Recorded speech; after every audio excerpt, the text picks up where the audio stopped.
Vous pensez que notre système éducatif est avancé? À 7 ans, les princes de l'Empire du Mali maîtrisaient déjà 3 langues, les mathématiques complexes et les stratégies de guerre. Pendant ce temps, en Europe, beaucoup de rois ne savaient même pas signer leur nom. Préparez-vous à découvrir comment les grands empires africains formaient des génies qui ont changé le monde.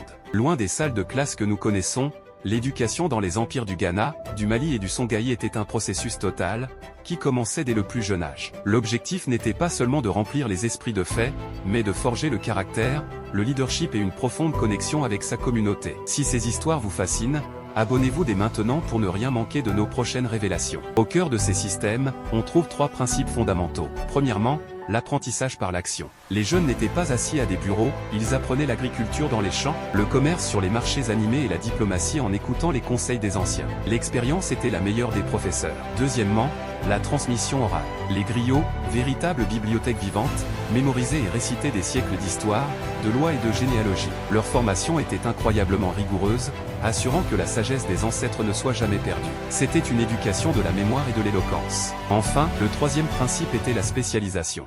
Dès qu'un enfant montrait un talent particulier, que ce soit pour le travail du métal, la médecine par les plantes ou la stratégie militaire, il était confié à un maître artisan ou à un mentor expert. Cet apprentissage personnalisé permettait d'atteindre un niveau d'excellence inégalé. Vous imaginez si nos écoles fonctionnaient comme ça aujourd'hui? Partagez vos idées dans les commentaires et pensez à vous abonner pour soutenir notre chaîne. Contrairement à notre système moderne, qui standardise souvent l'enseignement, ces empires valorisaient l'individu au sein du collectif. L'éducation n'était pas une fin en soi, mais un outil pour construire une société plus forte et plus juste.